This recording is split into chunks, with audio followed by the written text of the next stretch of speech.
अस्सलामुअलैकुम स्टूडेंट, अभी लास्ट हम लोग आपने हमारा वीडियो देखा था, उसमें हमने आपको दो चैप्टर्स दिए थे। ठीक, एक एसी सर्किट था और सेकंड कौन सा था आप लोग का चैप्टर, रोटेशनल डायनेमिक। तो मैंने आपको बोला था कि हम क्या करेंगे, ऐसे ही हर चैप्टर्स के क्वेश्चन डालते रहेंगे। तो अब हम मेरे पास एक चैप्टर और आया है आप लोग के लिए, वो कौन सा है, EMI, इलेक्ट्रोमैग्नेटिक इंडक्शन। अब आप एक चीज ध्यान देना कि ये जो इलेक्ट्रोमैग्नेटिक इंडक्शन है, इसका इन्वॉल्वमेंट एसी सर्किट में भी है, क्योंकि आपको एक चीज पता है कि E is equal to E naught sine omega T, I is equal to I naught sine omega T.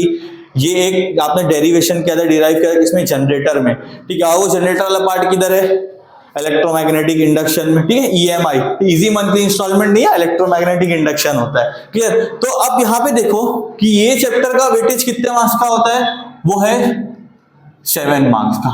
Clear, 7 marks का है। ठीक, आओ अभी हम लोग देखते हैं कि इसमें कौन कौन से क्वेश्चंस है।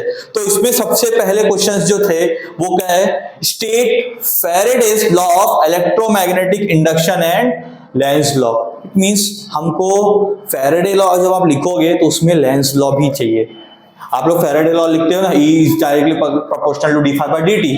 अब लेंज लॉ का क्या काम था कि भाई फैराडे तूने तो सही बोला, करेक्ट है, बट उसने खाली एक चीज उसमें इन्वेंट कर दी। वो क्या थी, E is equal to d phi by dt minus, means वो क्या बोलते हैं, डायरेक्शन उल्टा है। ठीक, मतलब फ्लो ऑफ जो डायरेक्शन होगा वो अपोजिट है, और एक चीज वो एरर हो गई, वो क्या है, वो n means number of turns. Clear. अब इसके बाद हम लोग देखते हैं कि E is equal to minus and D phi by dt, ये Faraday's law of electromagnetic induction Lenz law दोनों के लिए कितने मार्क्स के लिए आता है, 2 मार्क्स के लिए। अगर 1 मार्क्स के लिए आया तो आइदर वो फैराडे पूछेगा या तो लेंज पूछेगा।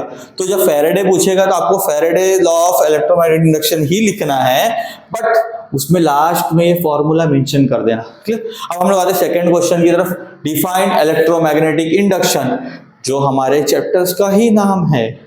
इलेक्ट्रोमैग्नेटिक इंडक्शन जो हमारे चैप्टर का नाम है, इसी के बारे में डिफाइन करना है। क्लियर। कितने मार्क्स के लिए, 1 मार्क्स के लिए। मैंने आपको लास्ट में बताया था 1 मार्क्स कहां से आते हैं, यहां से आते हैं। ठीक है, कभी कभी 2 मार्क्स 3 मार्क्स को भी ब्रेक करके 1 मार्क्स दे सकते हैं। ठीक है, वो बोर्ड के इश्यूज रहते हैं। व्हाट आर, थर्ड वाला देखेंगे, what are eddy current, state any 2 application of eddy current. ठीक है, अब देखो एडी करंट है, सिर्फ अगर एडी करंट पूछेगा, ठीक है, तो वो हमारे लिए वो तो 1 मार्क्स का हो गया। अब इसके साथ 2 एप्लीकेशंस है, तो आपको पता है कि ब्रेक में यूज होता है और भी चीजें जो आपकी टेक्स्ट बुक में दिया हुआ है। क्लियर। तो ये कितने मार्क्स के लिए, 2 मार्क्स के लिए। And fourth one, explain self inductance mutual inductance, 2 marks के लिए ये है। क्लियर। अब देखो मेरे पास तो आपको पता है कि भाई बोर्ड तो है बड़ा, लेकिन कैसा कभी कभी लिखने में शॉर्टेज होता है, मेरी राइटिंग भी बहुत बड़ी बड़ी है।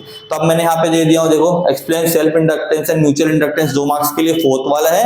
देन फिफ्थ वाला देखो क्या दिया हुआ है, व्हाट इज ट्रांसफॉर्मर, एक्सप्लेन। ठीक है, what is transformer, explain, 3 marks के लिए। देखो इसमें 2 क्वेश्चंस है, व्हाट इज ट्रांसफॉर्मर और एक्सप्लेन, कितने मार्क्स के लिए, 3 मार्क्स के लिए।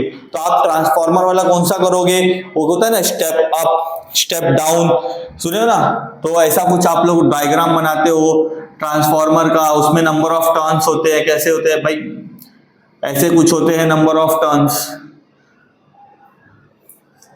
ऐसे कुछ बनाते हो ना ट्रांसफार्मर, सॉफ्ट आयरन कोर होता है, फिर उसमें आप लोग क्या करते होगे, स्टेप अप और स्टेप डाउन ट्रांसफार्मर। ठीक है, केस 1 और केस 2, तो ये चीजें होती है इसमें। मतलब व्हाट इज ट्रांसफार्मर एक्सप्लेन करना है पूरा आपको। क्लियर। अब 3 मार्क्स के लिए वो आपका रहेगा। देन हम लोग आते हैं फिफ्थ के बाद सिक्स्थ वाले पे, डिस्टिंग्विश, किसका distinguish, step up and step down transformer. आपको पता है कि स्टेप अप और स्टेप डाउन ट्रांसफार्मर पढ़ने से आपको एक जगह और बेनिफिट है, कहाँ, वो है एक चैप्टर जिसका नाम है, क्या है, मैं यहां लिख देता हूं। ठीक है, सेमी कंडक्टर। इसके ब्लॉक डायग्राम्स पढ़े हो, रेक्टिफायर पढ़े हो, उसमें भी है ना transformer, step up step down. आपको मतलब AC से DC कन्वर्ट करना होता है, तो कौन सा वाला ट्रांसफॉर्मर लगा है वहां पे भी आपको। देन कितने मार्क्स का है ये, 2 मार्क्स का है, तो ज्यादा आपको पॉइंट्स लिखने भी नहीं है उसमें। Obtain an EMF induced due to motional bar magnet. ठीक है, क्या हो रहा है, मोशनल बार, एक बार मैग्नेट होता था, ऐसे मैग्नेटिक फील्ड ऐसे लाइन जाती थी। ठीक है, तो वो वाला है, कितने मार्क्स के लिए, 2 मार्क्स के लिए। देन 8 वाला, EMF induced due to solenoid. ठीक, सोलोनॉइड होता है, एक टोरॉइड होता है, 2 चीज थी आपकी EMI में। ठीक है, इसी चीज का EMF induce due to a solenoid. Clear, ये कितने मार्क्स का है, ये आपका 2 मार्क्स का है। EMF induce due to a rotating bar, 2 marks के लिए ये भी है। क्लियर, देन अब यहाँ पे देखो मैंने आपको 8 और 9 दिया हूं। अब 10th वाले का मसला था कि नीचे जगह नहीं थी, तो मैंने क्या दिया कि ऊपर लिख दिया। मैं सोचा था कि छोड़ दूंगा, लेकिन यहाँ पे लिख दिया।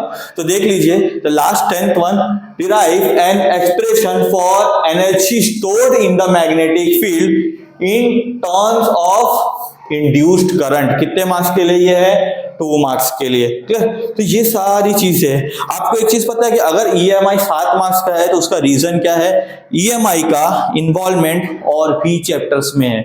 जैसे कि अब आप एक चीज देख लो, उसका इन्वॉल्वमेंट कौन कौन से चैप्टर में, यहाँ पे लिख देता हूं। ठीक, ईएमआई इन्वॉल्व कहाँ का होता है, एसी सर्किट में। करेक्ट, जो हम लास्ट टाइम मैंने आपको इसके लास्ट वीडियो में मैंने आपको क्या दिया था, उसका इंपॉर्टेंट क्वेश्चन दिया था। एक होता है आपका magnetic field due to electric current, magnetic field due to electric current. क्यों, देखो सारे मैग्नेट से रिलेट करते हैं ना। और उसके बाद एक है मैग्नेटिक मटेरियल, मैग्नेटिक मटेरियल, इसका फॉर्मूला ई से शुरू होता है, E is equal D phi by D T. इसका भी फॉर्मूला वहीं से कि भाई ईएमआई में जो हमने डिराइव किया है वही फॉर्मूला कहाँ यूज हो रहा है, एसी सर्किट में। ठीक, और एक चीज है आपको इंपॉर्टेंट क्वेश्चन एक और है, इसको ध्यान दो, वो है गैल्वेनोमीटर्स। ठीक, गैल्वेनोमीटर आपको भी पता है कि 2 चैप्टर्स अलग अलग है जिसमें गैल्वेनोमीटर है। कौन सा है, करंट इलेक्ट्रिसिटी, और एक कौन सा है, magnetic field due to electric current, इसमें भी तो आता है। तो अब ये 2 चैप्टर्स और करंट इलेक्ट्रिसिटी, मैकेनिकल फ्लूइड्स और भी चैप्टर्स है, तो धीरे धीरे कैसे हम लोग वीडियो आपको डालते रहेंगे। तो आप अगर चाहते हो कि लास्ट वीडियो की तरह सर आप दोनों वापिस से वैसे ही जैसे डिवीजन करके पढ़ाते थे तो वैसे पढ़ाओ, तो इंशाल्लाह हम लोग कोशिश करेंगे कि वैसे ही पढ़ाए। कैसा होता है कि बच्चे टीचर्स के ना लेक्चर्स होते, तो उनके अगर लेक्चर कहीं चलते तो वीडियोस मैं बना लेता हूँ। तो आपको अगर कोई भी प्रॉब्लम होगी या कोई क्वेश्चंस पूछना हो किसी चैप्टर, तो आप कमेंट में डाल सकते हो।